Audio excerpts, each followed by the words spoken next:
I'm sorry that I'm not able to be there with you today during your Leaders Roundtable discussions. However, I thought this would be a great opportunity for us to connect around one of the greatest conversations on strengths that you're going to have with your employees. The strengths conversation is the hallmark on what our performance framework is built upon.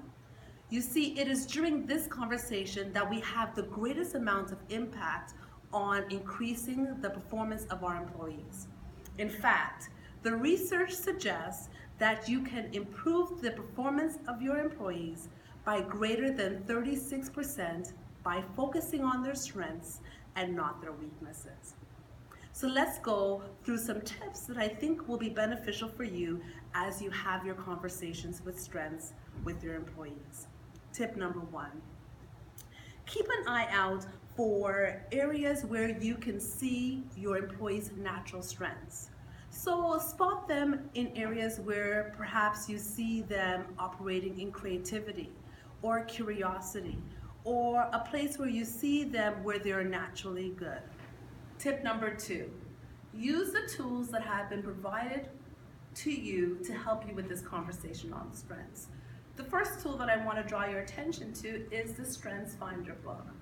Both you and your employee should take the opportunity to read this book prior to having the conversation on strengths.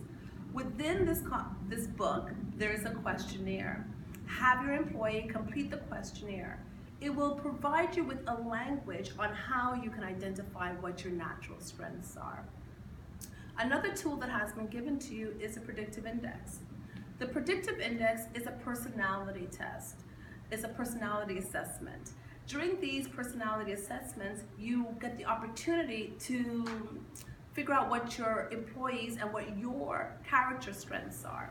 So you can use the factor emphasis combination, which is found on page 6 of your predictive index toolkit, to really help you understand what the natural characteristic strengths of your employees are. So what do I mean by that? Let me give you an example. You have Sally. Sally has just completed her predictive index, and based on the report, you find out that Sally's combination is A over B.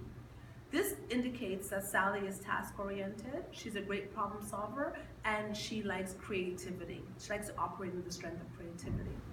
So during that conversation on strengths, you may want to consider having a further discussion with your employee, with Sally, on how these characteristic strengths resonate with her, and perhaps coach her on ways to develop those characteristic strengths even more.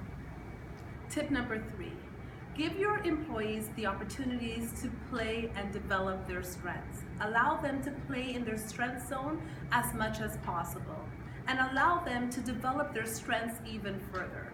One of the ways that you can allow your employees to develop their strengths is by asking them to complete the independent learning plan. The independent learning plan can be found on the intranet.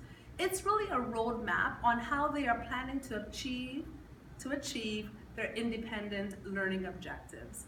Remember that in these conversations, you are manager as coach. So you're not directing the employees, but you're providing guidance and support.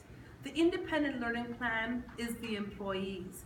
So have them decide what their learning objectives are and provide support and guidance for them and to them. Some of the things that could be included in the learning plan are assignments that you may feel that they would be beneficial at doing. Another thing is maybe suggesting or recommending some courses that they could take on lynda.com. Finally, you may want them to take on new projects or job shadowing opportunities that you find within the organization that is either within their team or outside of their team. The final tip that I will leave with you today is to find opportunities to have strengths-based coaching and to provide strengths-based feedback as often as you possibly can. So what do I mean by that? Instead of saying, Sally, thanks for doing that job, or thanks for doing that project, why not provide an opportunity to highlight one of Sally's areas of strength? So that conversation would be like this. Sally, thank you for showing your creativity in that meeting. it really allowed us to brainstorm other ideas and other opportunities for this project. Until next time, thank you very much for participating in the performance framework, and I encourage you to continue having your conversations.